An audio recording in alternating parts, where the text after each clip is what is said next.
नमस्कार दोस्तों, जय हिंद जय भारत। मैं हूं सीएल सैनी और आप देख रहे हैं CD RK Saini BEd classes. देखिए, आज की लाइव क्लास के अंतर्गत हम आपको हमारे चैनल के द्वारा सामाजिक विज्ञान पर आधारित पाठ योजना का निर्माण करना बताएंगे। ये हमारे 8वें नंबर की पाठ योजना है। इसके अंतर्गत हम जन संचार के साधन इस टॉपिक का चयन करते हुए इस पर संपूर्ण पाठ योजना, उद्देश्य, विशिष्टीकरण, अपेक्षित व्यवहारगत परिवर्तन, प्रस्तावना, उद्देश्य कथन, प्रस्तुतिकरण और पुनरावृत्ति प्रश्नों के साथ साथ आपको मूल्यांकन प्रश्न और गृह कार्य तक आप किस तरह जन संचार के साधन इस टॉपिक पर पाठ योजना का निर्माण करना आप अच्छे से अपनी पाठ योजना निर्माण डायरी में कर सकते हैं, इसके बारे में बताया जाएगा। तो आप सब बने रहें हमारे साथ, हमारे चैनल के साथ। और यदि आप हमारे चैनल पर पहली बार आए हैं तो हमारे चैनल को सब्सक्राइब करें और पास ही बने बेल आइकन के बटन को जरूर दबा देवें। देखिए, हम जब भी सामाजिक विज्ञान विषय की पाठ योजना का निर्माण करते हैं तो सबसे पहले श्यामपट्ट पूर्ति का निर्माण करते हैं। श्यामपट्ट पूर्ति के अंतर्गत विद्यालय का नाम, कक्षा, दिनांक, विषय, कालांश और कालांश का समय और बीच सेंटर में हमारा प्रकरण लिखते हैं। प्रकरण को हमेशा अंडरलाइन करते हैं, इन्वर्टेड कोमाज में बंद करते हैं, जिससे दूर से ही दिखाई दे कि आपने किस टॉपिक पर आधारित पाठ योजना बनाई है। तो ये हुई हमारी श्यामपट्ट पूर्ति। श्यामपट्ट पूर्ति के बाद हम उद्देश्यों का निर्माण करते हैं। उद्देश्यों के साथ साथ विशिष्टीकरण और अपेक्षित व्यवहारगत परिवर्तन का प्रयोग करते हैं। उद्देश्य और प्रकरण को ध्यान में रखते हुए ही हम विशिष्टीकरण और अपेक्षित व्यवहारगत परिवर्तनों का निर्माण करते हैं। देखें, यहाँ पर जो सामाजिक विज्ञान पाठ योजना है, इसके अंतर्गत पहला उद्देश्य होता है ज्ञान। अब ज्ञान से संबंधित ये विशिष्टीकरण बनाए जाएंगे इस तरह, और ये अपेक्षित व्यवहारगत परिवर्तन बनाए जाएंगे। इसी तरह जो दूसरा उद्देश्य है अवबोध, अवबोध से रिलेटेड ये विशिष्टीकरण और ये अपेक्षित व्यवहारगत परिवर्तन। इस तरह आपको ये उद्देश्य, विशिष्टीकरण और अपेक्षित व्यवहारगत परिवर्तन बनाना है। थर्ड नंबर का उद्देश्य है ज्ञानोपयोगी। ज्ञानोपयोगी से रिलेटेड ये विशिष्टीकरण और ये अपेक्षित व्यवहारगत परिवर्तन। देखिए, जब हम विशिष्टीकरण और अपेक्षित व्यवहारगत परिवर्तन बनाते हैं तो 1 से 2 हमें विशिष्टीकरण बनाना होता है और 2 से 3 अपेक्षित व्यवहारगत परिवर्तन बनाना होता है। फोर्थ नंबर का उद्देश्य है कौशल।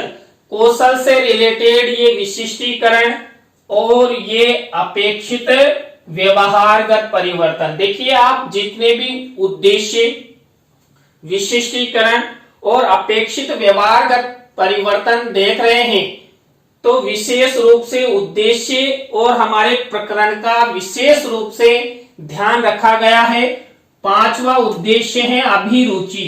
अभिरुचि से रिलेटेड ये विशिष्टीकरण और ये अपेक्षित व्यवहारगत परिवर्तन। इसी तरह देखें, यहाँ पर 6 नंबर का उद्देश्य है अभिवृत्ति। अभिवृत्ति से रिलेटेड ये विशिष्टीकरण और ये अपेक्षित व्यवहारगत परिवर्तन। इस तरह देखिए, आपको 6 उद्देश्यों का निर्माण करना है जब आप सामाजिक विज्ञान विषय के अंतर्गत जन संचार के साधनों पर आधारित पाठ योजना का निर्माण करें। उद्देश्यों के बाद हम कक्षा शिक्षण सहायक सामग्री का कॉलम बनाते हैं।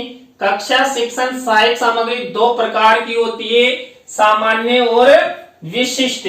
तो देखिए यहाँ पर सबसे महत्वपूर्ण होती है विशिष्ट शिक्षण सहायक सामग्री। विशिष्ट शिक्षण सहायक सामग्री के अंतर्गत हम क्या करते हैं, चार्ट, चित्र, मॉडल, प्रतिकृति आदि का निर्माण करते हैं। और यहाँ पर देखिए जो जन संचार के साधन, जिस पाठ योजना का निर्माण करना हम आपको बता रहे हैं, इसके अंतर्गत हम चार्ट और चित्र का प्रयोग करेंगे। इसी तरह पूर्व ज्ञान पर आधारित एक कॉलम बनाया जाता है। तो यहाँ पर छात्र जन संचार के साधनों के बारे में सामान्य जानकारी रखते हैं। इसके बाद शिक्षण बिंदु से संबंधित कॉलम बनाया जाता है। देखिए यहाँ पर जो हम प्रस्तुतिकरण अपनाएंगे, इस प्रस्तुतिकरण में हम 3 बिंदु लेंगे। पहला मोबाइल, दूसरा ईमेल, थर्ड नंबर का टेलीविजन। तीनों जन संचार के साधन है और तीनों ही इलेक्ट्रॉनिक साधन माने जाते हैं, उपकरण माने जाते हैं। तो इन पर हम संपूर्ण पाठ योजना का निर्माण करेंगे।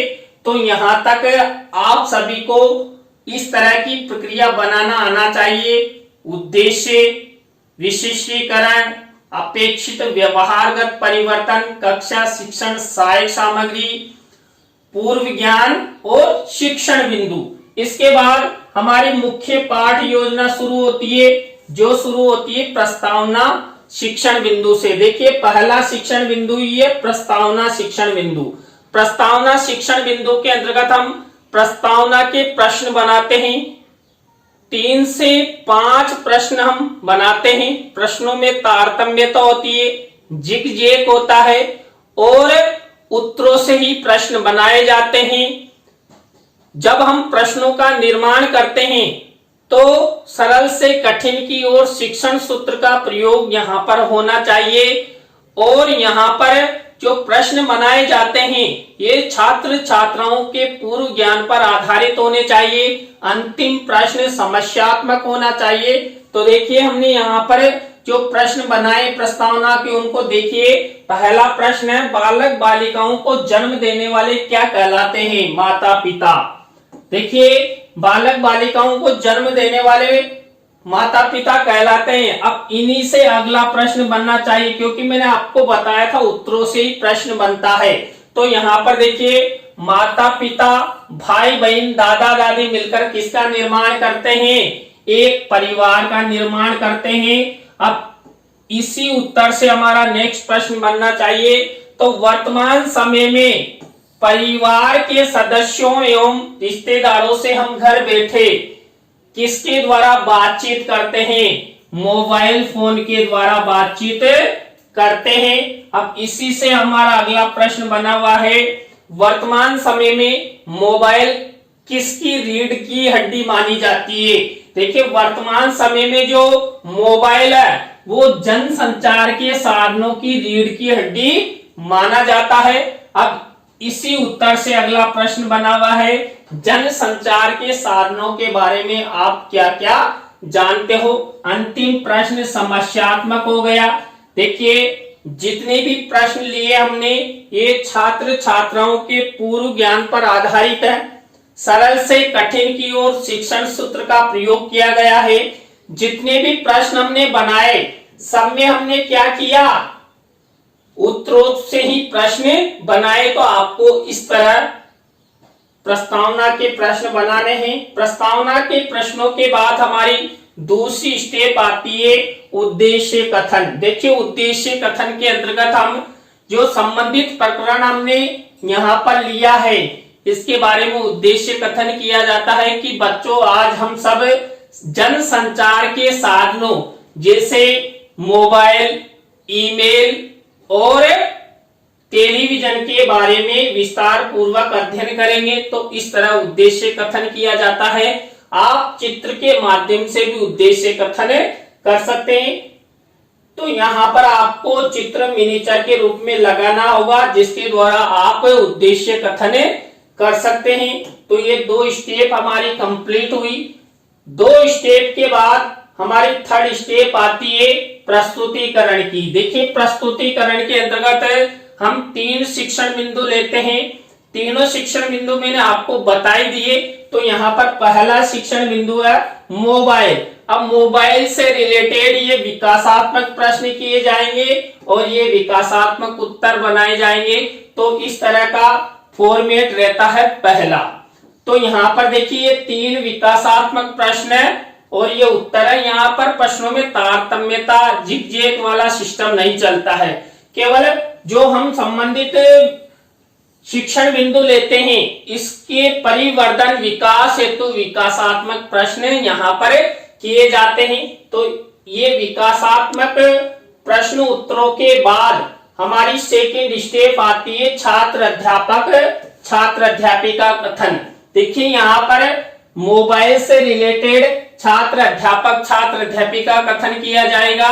अब जो छात्र अध्यापक छात्र अध्यापिका कथन मौखिक रूप से छात्र अध्यापक छात्र अध्यापिकाओं द्वारा किया जाता है। इन्हीं में से रिलेटेड कोई मुख्य शब्द सेंटेंस होता है उसको श्याम पट्ट कार्य वाले कॉलम पर ब्लैक शीट के मिनीचर पर लगा देते हैं। देखिए लिखा हुआ है, सिल्वर कलर का पेन यूज करना होता है।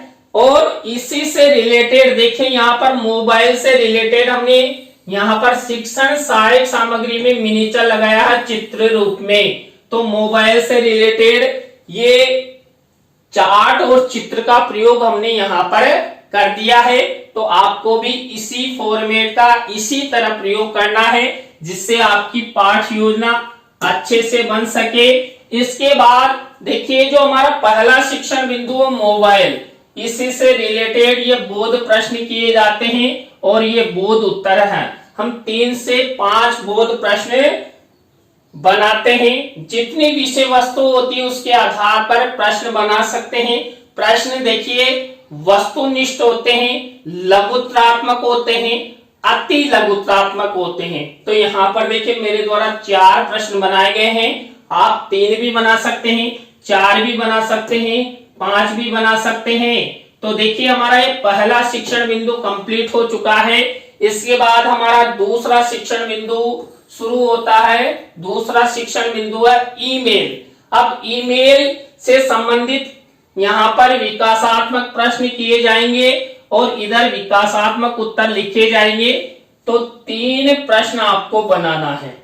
तो ये ईमेल शिक्षण बिंदु के विकास हेतु ये विकासात्मक प्रश्न बनाए गए हैं। विकासात्मक प्रश्नों के बाद हम क्या करते हैं, छात्र अध्यापक छात्र अध्यापिका कथन करते हैं। तो यहाँ पर देखिए ये छात्र अध्यापक छात्र अध्यापिका कथन किया गया है। इसी से रिलेटेड हम क्या कर रहे हैं, श्याम पट्ट कार्य वाले कॉलम पर ब्लैक शीट का मिनीचर का यूज कर रहे हैं। और क्या कर रहे हैं, यहाँ पर सिल्वर कलर के पेन से मुख्य शब्द सेंटेंस को लिखते हैं। अब इसी से रिलेटेड देखिए यहाँ पर चित्र शिक्षण सहायक सामग्री के कॉलम में पेस्ट किया जाएगा मिनीचर के रूप में। यानी चार्ट और चित्र दोनों का प्रयोग यहाँ पर हो चुका है। तो आपको भी इसी तरह इस प्रक्रिया का सहारा लेना है। अब ईमेल से संबंधित जो हमने छात्र अध्यापक छात्र अध्यापिका कथन किया है उसके बाद हम बोध प्रश्न बनाते हैं। किससे रिलेटेड, ईमेल से संबंधित। अब यहाँ पर ईमेल से संबंधित ये 4 प्रश्न मेरे द्वारा बनाए गए। कौन से, बोध प्रश्न। बोध प्रश्न और बोध उत्तर आपको बनाने हैं। तो बोध प्रश्न छात्र अध्यापक छात्र अध्यापिका क्रिया में लिखना है और बोध उत्तर छात्र छात्रा क्रिया में लिखना है। इस तरह हमारे 2 शिक्षण बिंदु कंप्लीट हो चुके हैं। 2 शिक्षण बिंदुओं के बाद हमारी थर्ड स्टेप यानी कि थर्ड शिक्षण बिंदु है टेलीविजन।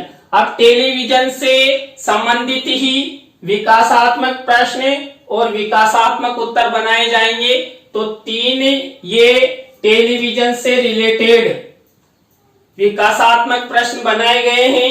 अब इन विकासात्मक प्रश्नों के बाद हम सेकंड स्टेप अपनाते हैं छात्र अध्यापक छात्र अध्यापिका कथन।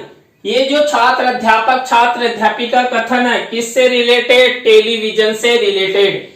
इसी में से कोई मुख्य शब्द है, सेंटेंस है या परिभाषा है तो उसको श्यामपट्ट कार्य वाले कॉलम पर ब्लैक शीट के मिनिएचर पर यहाँ पर चस्पा करेंगे और इसी से रिलेटेड हम क्या करेंगे, देखिए शिक्षण सहायक सामग्री वाले कॉलम में मिनिएचर बनाएंगे। देखिए यहाँ पर टेलीविजन का चित्र बना। आजकल तो देखिए आधुनिक टेलीविजन आ चुके हैं और आजकल तो टेलीविजन का नाम भी परिवर्तन, टीवी क्या पता क्या क्या कह रहे हैं। देखिए अभी आप ये पैनल है, इस पैनल पर सारा सिस्टम है, इस पर डिजिटल बोर्ड भी है और टीवी भी चलता है कि सभी तरह के प्रोग्राम यहाँ पर हम चला सकते हैं। और आजकल तो आप सब जानते हैं टेलीविजन के स्थान पर तो आप मोबाइल का यूज करने लगे हैं। तो इससे रिलेटेड ये टेलीविजन से रिलेटेड ये प्रक्रिया आपको अपनानी है। अब हम क्या करेंगे, बोध प्रश्न बनाएंगे। किससे रिलेटेड, टेलीविजन से रिलेटेड। देखिए टेलीविजन से रिलेटेड ये बोध प्रश्न और ये बोध उत्तर, इस तरह आपको ये 3 शिक्षण बिंदु बनाने हैं। तीनों शिक्षण बिंदुओं में सबसे पहले विकासात्मक प्रश्न, छात्र अध्यापक छात्र अध्यापिका कथन और बोध प्रश्न आपको बनाने हैं। तो ये हमारे तीनों शिक्षण बिंदु कंप्लीट। 4th नंबर की स्टेप आती है हमारी पुनरावृत्ति प्रश्न। देखिए पुनरावृत्ति प्रश्न जो हमने 3 शिक्षण बिंदु लिए थे, इन तीनों शिक्षण बिंदुओं से रिलेटेड प्रश्न बनाए जाते हैं, एक तरफ उत्तर लिखे जाते हैं। तो ये देखिए हमने ये 5 पुनरावृत्ति प्रश्न बनाए हैं। आपको भी इसी तरह इसी फॉर्मेट का प्रयोग करते हुए पुनरावृत्ति प्रश्न बनाने हैं। पुनरावृत्ति प्रश्नों के बाद हमारी 5वीं स्टेप आती है मूल्यांकन प्रश्नों की। देखिए मूल्यांकन प्रश्नों में मैंने आपको कई बार बता दिया है, हम 3 तरह के प्रश्न लेते हैं। तीनों तरह के जो प्रश्न लेते हैं इनमें 2-2 प्रश्न बनाए जाते हैं, कुल मिलाकर 6 प्रश्न बनाए जाते हैं। जो वस्तुनिष्ठ प्रश्न लेते हैं, रिक्त स्थानों से रिलेटेड प्रश्न लेते हैं, अति लघुत्रात्मक से रिलेटेड प्रश्न लेते हैं और सत्य असत्य कोई शब्दार्थ से संबंधित भी प्रश्न यहाँ पर हम बना सकते हैं। तो देखिए यहाँ पर वही ब्लैक शीट का निर्माण किया गया है, सिल्वर कलर के पेन से लिखा गया है। और एक विशेष बात आपको ध्यान रखनी है, किसी भी प्रश्न का उत्तर नहीं लिखना है। जब हम इस पाठ योजना का प्रस्तुतिकरण कक्षा कक्ष के अंतर्गत करते हैं तो छात्र छात्राओं से पूछकर ही यहाँ पर ये मूल्यांकन प्रश्नों के जो उत्तर हैं ये लिखे जाते हैं। तो ये मूल्यांकन प्रश्नों की हमारी स्टेप हुई। इसके बाद गृह कार्य की स्टेप आती है 6 नंबर की। तो यहाँ पर श्यामपट्ट कार्य वाले कॉलम पर वही ब्लैक शीट का निर्माण करते हैं और क्या करते हैं, जो निबंधात्मक प्रश्न छात्र छात्राओं को होमवर्क के लिए देते हैं। तो देखिए आज की क्लास में हमने सामाजिक विज्ञान पाठ योजना क्रमांक 8 के अंतर्गत जन संचार के साधन इस टॉपिक का चयन करते हुए आपको पाठ योजना का निर्माण करना बताया। आज की पाठ योजना की क्लास आपको कैसी लगी कमेंट्स में हमें जरूर बताएं। अच्छी लगी हो तो लाइक करें, कमेंट्स करें और शेयर जरूर करें। दोस्तों आप सब हमारा सपोर्ट करेंगे तो हम भी आपके लिए कुछ नया करने का प्रयास करेंगे। इसी तरह नए पाठ योजना के साथ हम आपसे फिर मिलेंगे CDRK Saini B.Ed classes YouTube channel पर। जय हिंद, जय भारत, राम राम सा।